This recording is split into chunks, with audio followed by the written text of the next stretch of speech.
Hey everyone, this is Bobby Evans, a longtime San Francisco Giant. You're listening to Jim on Base. The Jim on Base show has teamed up with my new friends at Old Hillside Bourbon Company. I got two of my favorite bottles here, straight bourbon whiskey and the straight rye whiskey. So whenever you want to get on base with that authentic Kentucky bourbon taste, make sure you visit oldhillsidebourboncompany.com, their social media, Old Hillside CO, or pick up a bottle at Bevmo and Total Wine. Old Hillside Bourbon Company. They'll always get you on base. Welcome back to another episode of the Jim on Base show.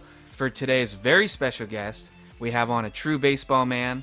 He's a Tar Heel and graduated from the University of North Carolina.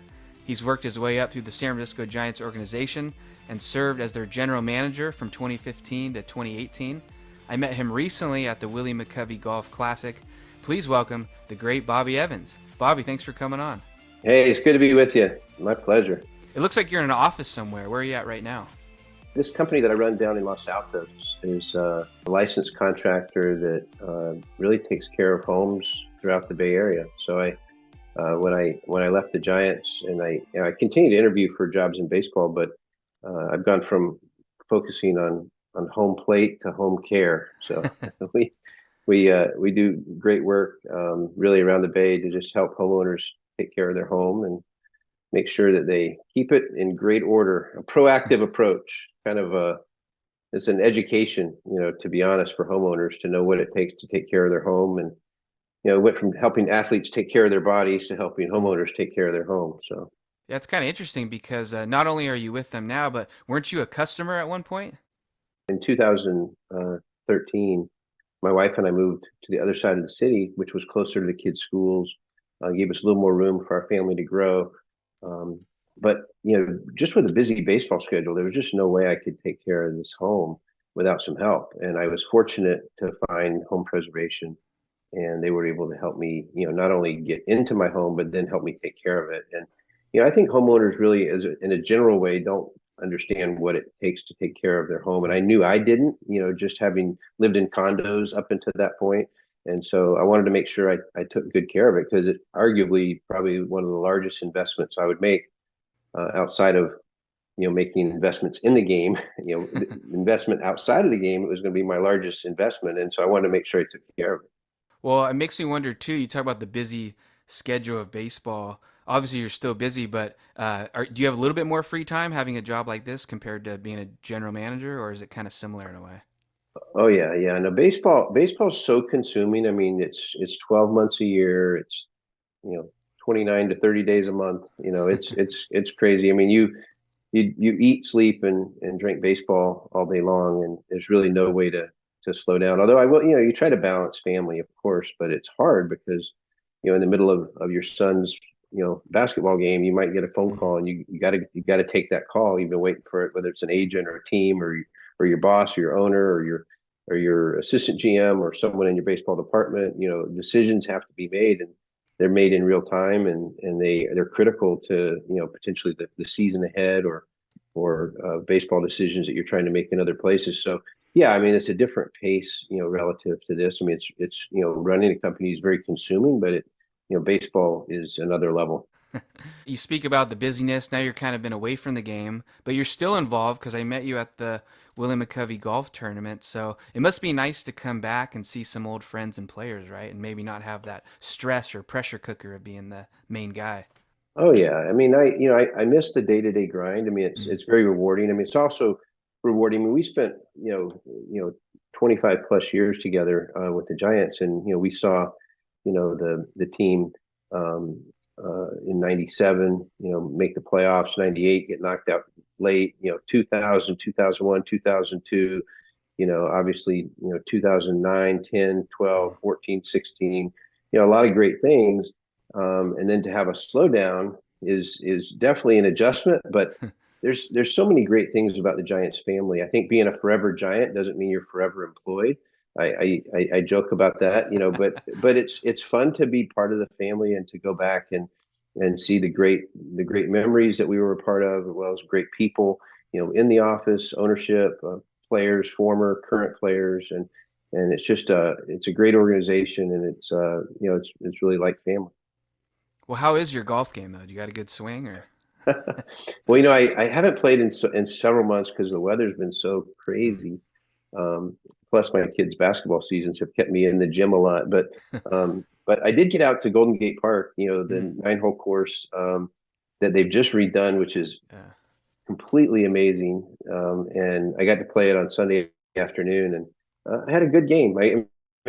My game's always better if I don't have to use my driver. So it's a par three course, so Yeah. it's a little safer bet for me. I love playing. Well, one thing I thought was interesting about you too was even though the Giants are your team now, right? You grew up a Red Sox fan, right? And you moved to Massachusetts at a young age. So was it Framingham? Is that kind of where you grew up? Yeah, yeah, Framingham. We went to church in Sudbury, which is it was famous for where Babe Ruth lived when he played for the Red Sox, and I think his home is still there, and it may be in a museum setting now Wow. in Sudbury. But yeah, I mean, I grew up, rooting for all the New England teams, and we had moved there when I was, 2.5 years old, so it became sort of my roots for baseball. And my first experience of a major league game was at Fenway Park, of course, but we were playing the Oakland A's, and who was on the mound that day but Vida Blue, so Oh. who ultimately became a great friend, and now we greatly miss him, Mm. for all he did to make an impact in the game and outside the game. But yeah, it was growing up in New England was a lot of fun. Yeah, it's funny you mentioned Vida Blue. He's a friend of the show, and I grew up in Tracy, and I used to see him at the gym all the time. It was always cool to see Vida Wow, kicking some ass on the wow, elliptical. good people, one of the best guys ever. Yeah. Rest in peace, Vida Blue. And who were some of Yeah, your favorite teams and players growing up then? Anyone that you looked up to? yeah. I mean, within the Red Sox organization as a kid, I mean, it was Carlton Fisk, Dwight Evans, Mm. Roger Clemens, Wade Boggs, Fred Lynn, Jim Rice, Carl Yastrzemski. Just great group of Red Sox players as a kid. And then, of course, Dave Cowens, John Havlicek, Larry Bird with the Celtics, and John Hanna, Steve Grogan, of course, with the Patriots. And then when I moved to the Bay Area, this great Bay Area kid becomes this great Patriot. They're the greatest Patriot, if not the greatest football player of all time from the Yeah. Bay Area. So Tom Brady. So yeah, I'm able to enjoy my New England sports from a distance and still root for the Bay Area. Awesome. Were you, I know you were a big sports fan, so, but were you the type that kind of like, were you memorizing stats and box scores, stuff like that, or? I was memorizing rosters Mm. and memorizing teams and just following my favorites. Had some favorites even as a kid on other teams, but my focus, of course, was my local team. But yeah, I just I think I remember and then we didn't get updates on stats very easily. I mean, we by the time I was in later part of elementary school, we moved to North Carolina, so you only got what a game of the week. And we had a friend of a friend who had a satellite dish, and we'd go to their house and get to watch an extra game every month or so. But yeah, I mean, and you'd look up the newspaper for the stats, and it would always be the day before. But at one time, I was watching Wade Boggs's stats because his batting average was so incredible. Of course, little did I know how great his on base percentage was at that time. But yeah, it's fun to follow the guys over these years, and I was very fortunate that many of those great friends, or not friends, but great uh, players that I was a fan of, are still living and thriving and doing well. Well, were you kind of consumed by sports then, or were you into like cars or music? Did you have any other kind of hobbies growing up? Yeah, I mean, maybe a little bit of a creative flair with toy cars and building sort of model cars and things like that, little small cars, but everything was sports related pretty Mm. much. I mean, what I did, in my free time. My parents were big sports fans and took us to a lot of North Carolina football and basketball games, and we they were such big baseball fans. They went to a doubleheader on their honeymoon, so I think I was destined to love baseball. Well, yeah, it's kind of neat because you said how you moved to North Carolina, then you went to the university there, but your parents met there too, right? So is that kind of what brought them back when they had you guys as kids? Yeah, they met, I think, when my dad was in college, and my mom was at Meredith College in Raleigh, and so they Mm. met and they started dating when once my dad started dental school, and then they got married. And I think 3 years later, my oldest sister was born, and they settled in North Carolina. But then my dad joined the public health service, and they started moving to Kentucky, and Oh Staten yeah. Island, New York, and ultimately even brief time in Walnut Creek, and then ultimately Framingham Mm. before finishing our last move. I think there to North Carolina. Did you say was your dad a dentist then too? Yeah, he was a dentist, and I tell people I wanted to want to be a dentist, but I never wanted to be a dentist. So I wanted to follow in his footsteps, but I never was able to get that passion. So Yeah. I joke and tell people that doing player contracts sometimes was like pulling teeth. That was about as close as I got. So That's pretty good. yeah. Are you a good flosser though through the years or? Well, my dad was all about brushing, and he did his own flossing, but I really became a much better flosser as an adult than I remember as a kid. I hardly remember flossing as a kid, but yeah, more important than brushing, I'm told now. I'm into it now. Like I'm really disciplined, and I'm like I should have done this sooner. You know. Well, you're married, right? Your wife's name is Gwen. So I was curious, how did you meet? Yeah, when I first moved to San Francisco, I found a great church. I didn't know anybody in San Francisco at all. And so I looked, the first thing I did was look for a church. I found a church in downtown San Francisco.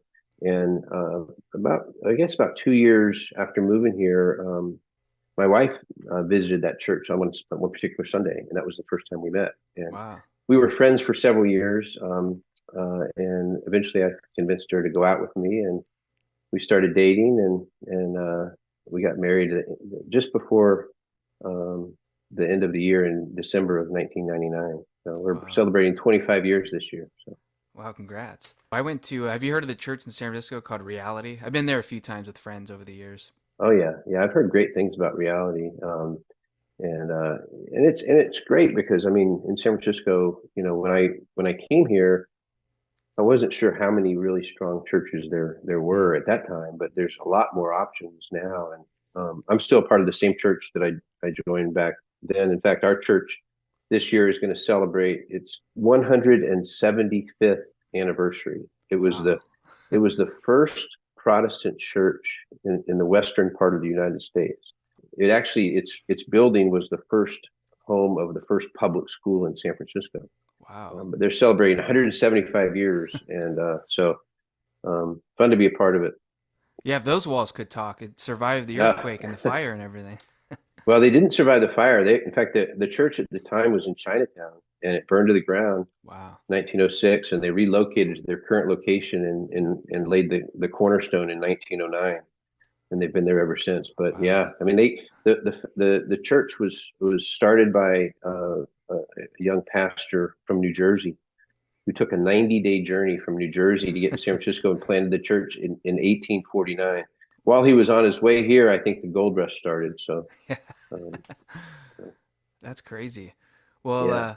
you also have three kids, and I'm wondering, are they into sports or were they rooting for the Giants when you were the GM, or how did that kind of work? Yeah, in fact, last night I was watching the Comcast just did a great job on this summary of the 2014 season, Mm. and it just took you from the beginning all the way through, through the free agent acquisitions and trades, and ultimately the postseason. And so I was sitting there with my 10-year-old, who of course in 2014 Oh was a yeah. baby. So that was fun to watch his reaction, and the questions he asked. Did he really do that? Yeah, he did that. But yeah, my oldest is 19, and he's in college, and then my daughter is a sophomore in high school, so Mm. she just turned 16. And so we had a lot of fun during those Giant times, and we were kidding Jackson about the fact that he didn't get to live it as much as they did, because by the time I left the Giants, he was only 5 years old, so he didn't live it like they did for so Mm. long. But yeah, they're all sports fans. They're all my daughter's softball, but baseball, basketball particularly are the two sports of choice to play. And I've got my oldest to play a little golf, and Mm. and my at least my oldest loves watching football with me. I think the iPad has kind of hurt my chances for my youngest to really appreciate football, but I might get him into it. He did enjoy the Super Bowl this year, Yeah. so I think the love is coming. It's kind of cool that you have three kids and you have three rings, right? That's right, one for each, one Yeah. for each. I'd like for them to have two each, but I'm okay for now with one each. So Hey, I'm cool with two each then, because I'll be happier too. yeah, exactly. Well, I guess you didn't have to deal with them being too old then, since they were relatively young when the World Series were all going on? Because I was wondering, like with your wife or friends, you have to be careful back then, like stuff you would maybe want to tell them. Is it kind of like being in the FBI? You can't tell people certain secrets. Yeah, well, it's a lot harder to keep secrets now because even as we finished up, my tenure there, things had just changed so dramatically in the last 15 years where, the social media element Mm. had just become so widespread that you really I had to call players about things I was thinking about before, because if for some reason they could find out on social media, it just felt so wrong. So I tried to make sure and stay ahead of social media with our players so that they didn't read about transactions, Mm.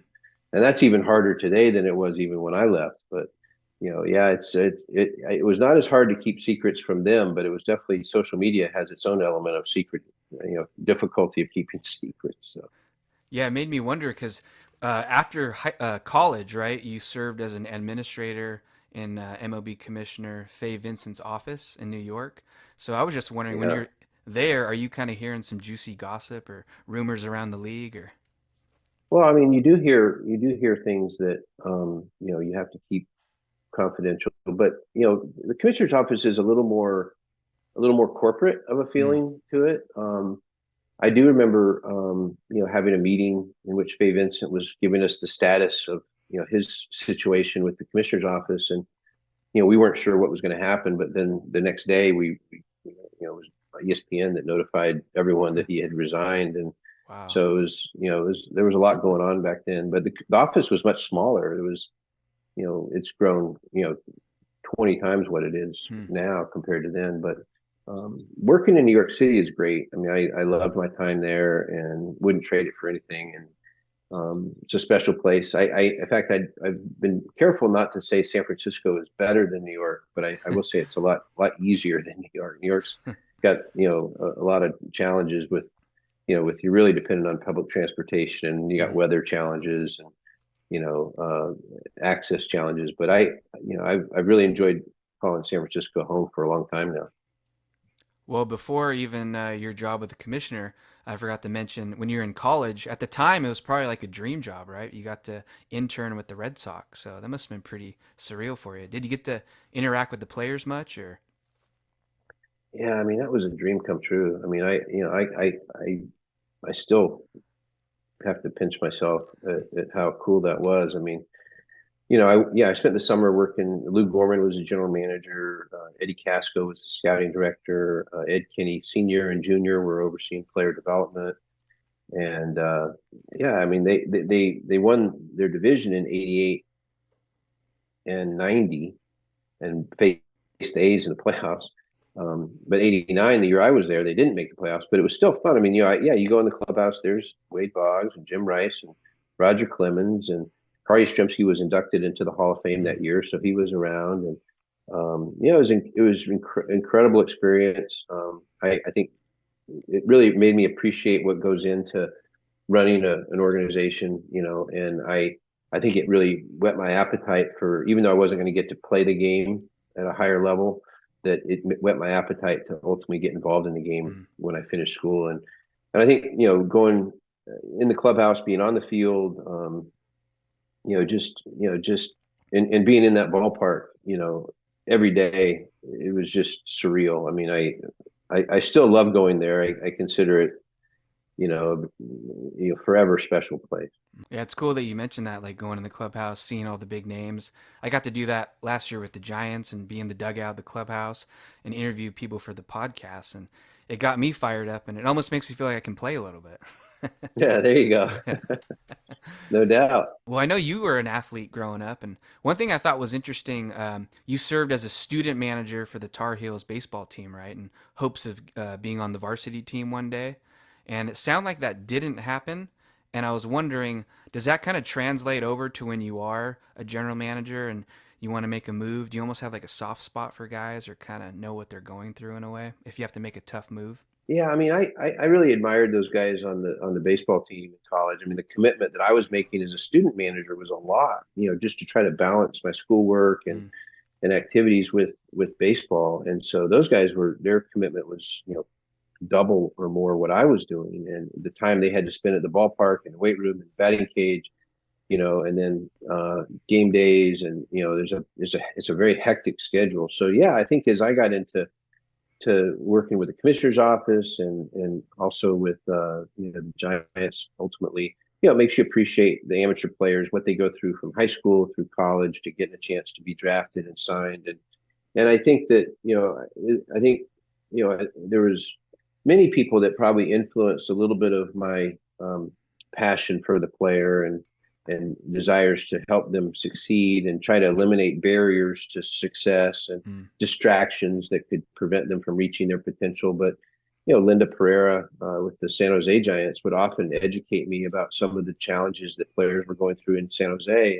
And that really helped me understand more about how to Hmm. make sure our players, were supported as minor league players, also ultimately as big league players in the Giants organization. And because yeah, I mean it's hard to get there. It's even harder to stay. And you appreciate the athletes that they are, and they've dreamed of getting to the big leagues, as many of us have, but they've accomplished many more steps than I did to get there, and now they're on the brink.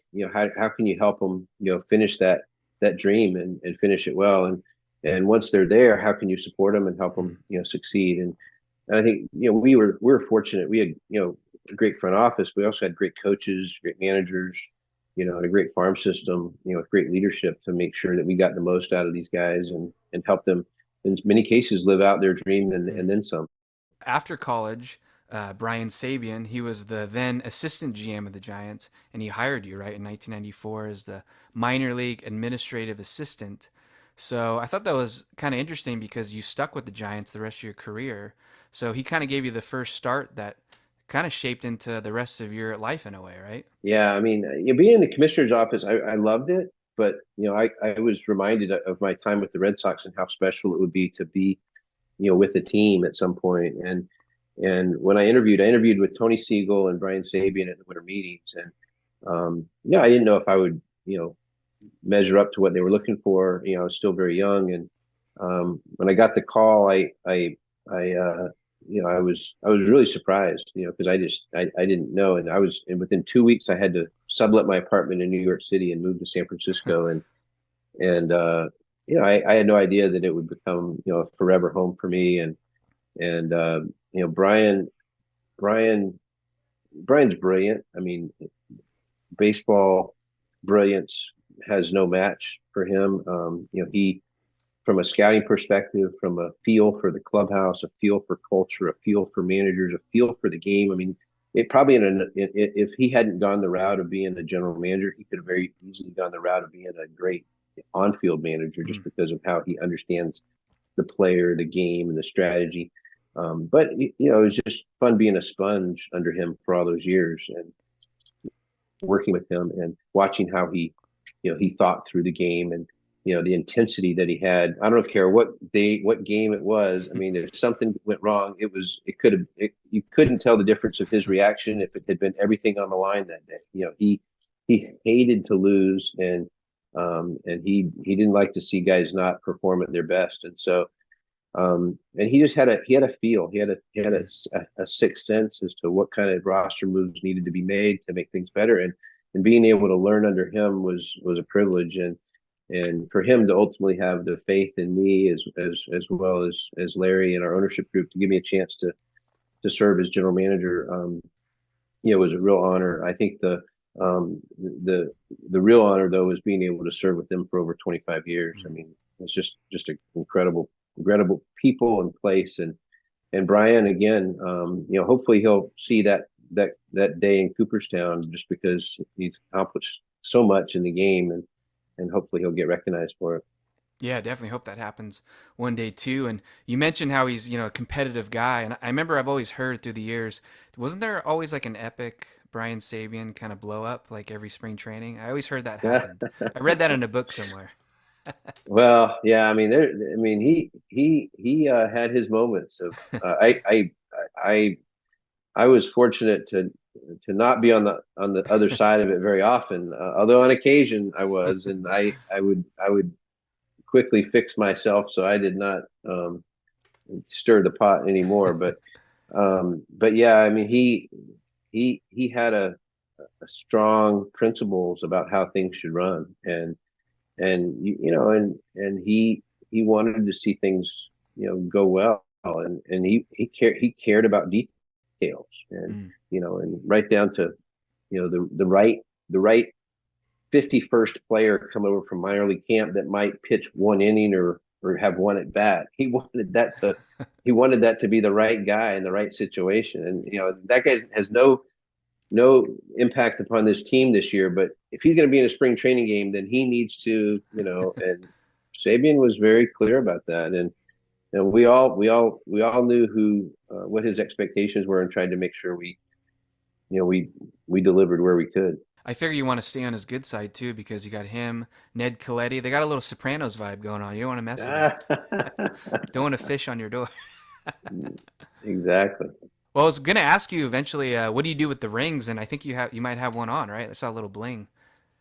Yeah, no, I try to keep at least one on every day. In fact, I think after we won the World Series in 2010, it was opening of the season 2011, and we got our rings. And I think a couple of days later, I was in the clubhouse and I saw Willie Mays, Mm. and he's sitting at Murph's desk in the clubhouse, and he looks at me. He's like, "Bobby, where's your ring?" I'm like, "Oh, I didn't wear it today, Willie." And he's like, "Oh, Bobby, when you win a World Series, something you got to know. When you win a World Series, you have to always wear your ring." Mm. And I'm like, you know, like, well, just why is that, Willie? Why do you always have to wear your ring? And he said, "Well, Bobby, the more you wear it, the more valuable it becomes." And I was like, "Willie, that's probably true if you wore my ring, but I got you. I'll wear it with pride, and I do, and I think about the guys that made it happen, and from everybody in the organization, from the business side to the baseball side, and on the field and off the field, and it's great memories, and it's a great honor to be able to wear it. Huge honor, and as you know, they don't come often. It could be a lifetime for some people just to see one happen for their favorite team. Or I guess you would know because you're a Red Sox fan. We take a lot of pride in it for sure. Yeah. Well, it makes me wonder. You talked about Willie Mays right there, and it made me think of Willie McCovey, Gaylord Perry, Juan Marichal. I know you probably have a lot of them, but is there any special moments that stick out to you? Like, did you ever ask them for advice, or maybe watch a game in with McCovey in his box, stuff like that? Yeah, yeah. I mean, I treasured those times too. I mean, sitting in McCovey's box and just talking the game, and he loved the game, and he paid close attention to what was going on. And I loved it as an assistant GM and later as a GM, where I'd get phone calls from Willie, and he'd say, "Hey, Wow. what's going on with so and so, or what's going on in right field, or what's happening at first base, or what's up with our pitching, or what's up with our offense?" And he would just want to talk the game, and I just so cherish those. I saved some of those messages, Mm. but I cherish those memories. And yeah, we with Orlando Cepeda and Juan Marichal and Gaylord Perry around, not to mention both McCovey and Mays. I mean, we were very fortunate as Giants. I mean, I had the fortune of going with Larry Baer to I want to say it was Houston, but wherever it was, we went and presented Monty Irvin, Mm. his World Series ring from Wow. 2014, and I mean, just to meet royalty of the game like that. Giants have such a rich tradition, and they celebrate it well. And I think a lot of players in the game today, want to be with an organization that will appreciate them, you know, after their career too. And I think that's one of the things that Peter McGowan made sure that the Giants always did, and that tradition is continued, is not only value the players you have, but value them, after they've left the Giants, Hmm. and celebrate them. And the Giants find ways to celebrate the players of the past every year, and I think that goes a long way to telling players today, how the organization values them. And many organizations miss the mark on that, and unfortunately, the Giants haven't. You mentioned having some legends like Willie McCovey or Willie Mays calling you up and saying, what's up with this or that. You hear players through the years always say how they don't read the newspaper or whatnot. But when you're the GM, do you listen to KNBR, the local station, or do you kind of check the headlines and see what fans are saying, or are you somehow able to zone all that out? We had such a great run that it was fun listening to KNBR, and it was fun looking at social media for a long time. I mean, we had our ups and downs, but we also had a confidence in what we were doing and the guys we had doing it. So social media and KNBR is, even with some bad days or bad games, we knew there was a swing coming that would be, Mm.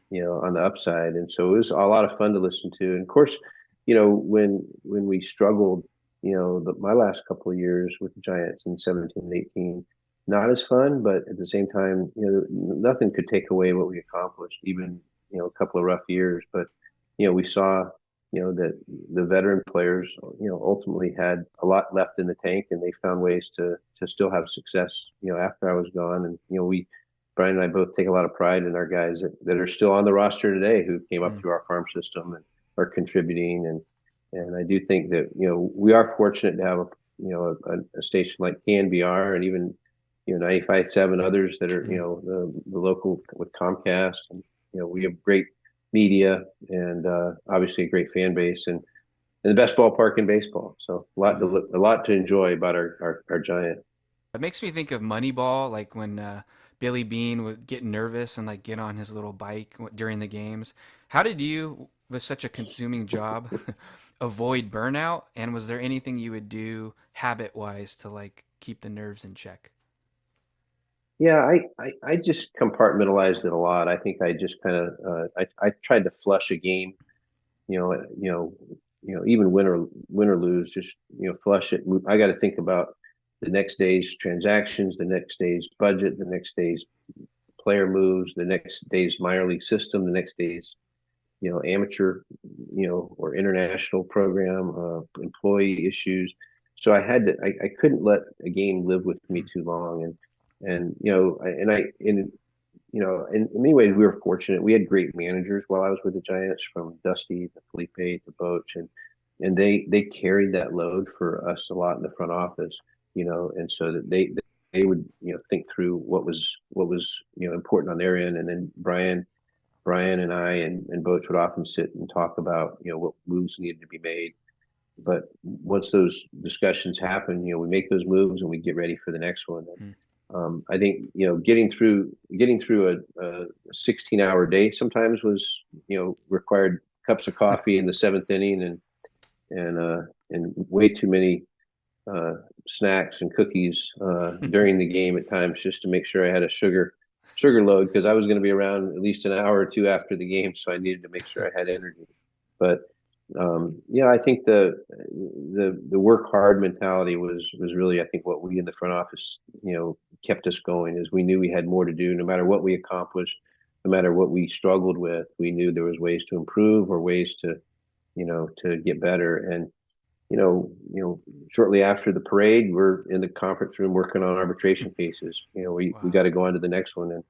And I think Boch even appreciated the fact that how tough it was to really enjoy our accomplishments, because, as soon as that one was done, we were working on the next one. And, the off seasons get really short when you lose a Mm. whole month in the postseason, not to mention then you're at the winter meetings, and before you know it, you're Yeah. spring training. So, as much as I know he didn't, like taking a break from the game, I got to believe it was good for him. And it proved out, him and Tom Brady leave their long-standing teams and go win championships. So, there's a lot to be said for that. Yeah, I was gonna ask you, do you keep in touch with Bochy here and there, or Oh yeah, yeah. I yeah, mean, we all do. I mean, we're, as many of the guys as we can, try to stay in touch, and certainly very proud of, his team, and watching him do what he does best, and brought back great memories. But it was fun rooting for him too. My son and I went to opening day and at Globe Life in Texas to start the season, and to wish him well as he was mm, returning to managing, and then to be able to see him, some in the playoffs, and then ultimately the World Series. I mean, what couldn't can't get any better than that. It's pretty yeah, fun. Although again, there's a lot of great people in the game, but, you people that you've worked with, you really treasure rooting for them and seeing them succeed. And, the year before, seeing Dusty, win a World mm, Series, which was a long time coming. and a great friend and a great baseball man and a great legend of the game. And there's a lot of fun seeing friends and great baseball people succeed. Yeah, definitely. And makes me wonder too. You were kind of in the golden era of Giants years recently. So, are you completely retired from baseball? Or are you still kind of open if opportunity presents itself? Oh no, I definitely want to get back Mm. into a day-to-day grind at some point. But it's nice right now with kids being at the age they are to make sure I can make every game um, and and and be home, a lot more. And I think that's really a huge blessing. But at the right time, in the right place, right situation, Mm-hmm. the more you sit on the outside, you realize how little you know about the other organizations from being with one organization for so long. And so this whole time period for me has been an education on what makes up these other clubs. It helps me appreciate what we had that made us special, but also it helps me appreciate where other clubs have strengths and where they have weaknesses and where you could fit in to make a difference. And I've interviewed for a number of different front office jobs as well as GM jobs, and will continue to do so, in hopes that the right situation comes along. But where I've really planted my feet more recently is with the Future Star Series, Mm. which is a great effort in player development and service to high school athletes who aspire to play in the big leagues. And we've got a development program. Jeremy Booth, longtime minor league player, longtime scout, and now the president of Future Star Series, has built this program over the last 9 years to make it impactful, to make sure that some of the best players in the country are seen, evaluated, and drafted or signed to go off to college and play Wow. at a higher level. And he's trying to build a program that is valuing the data, valuing the scouts, and ultimately valuing the player appropriately, and giving them the best chance of success, and also helping them do so in a way that's affordable, which a lot of travel ball programs, event event showcases can be very heavy burdens for families, and he wants to make sure that doesn't become a burden. And so he's worked hard to keep his costs at a level that are manageable, as also as well as find ways to help players fundraise to make sure they can afford travel to some of these special events. And one of the signature events is every year is at Fenway Park. So it's fun for me to go with Future Star Series back to Fenway Park and Yeah. and see the Green Monster up close and be back in Boston. But he also had signature event this year at Globe Life and in Houston at Minute Maid. And so a lot of fun to see what Jeremy's doing with Future Stars and to be a part of it with Jim Duquette, who we hear regularly on MLB Network Radio, and we get a chance to work with Jeremy on that, and it's a lot of fun, and it's a way to stay connected to the game in a meaningful way, as well as other ways I try to stay connected, but that's probably one of the more significant ways. I do gotta ask then, do you still pop in and catch games, or can I ever run into you at the stadium right now? Or Yeah, yeah, I love to go sit in behind the plate and see Webb or whoever's on the mound that day, and it's a great special place. I mean, great people. It's fun to feel like a warm hug going back to see the organization, and yeah, I love going back. And I probably have a harder time getting down to spring training just because my kids' schedules are packed pretty tight. But still, I've been down a few times even since I left. But focal point is to catch the team at home, and it's always fun to go back and watch them. Absolutely. awesome. Well, I'll keep my eye out for you. But I gotta say, thanks for coming on the show. Being a big fan of the Giants and being able to interact with a lot of my favorite people through this podcast, it's great to have another good guy on the show. So thanks for giving me some time. No, nice job today. Thanks for having me. Fun to be with you.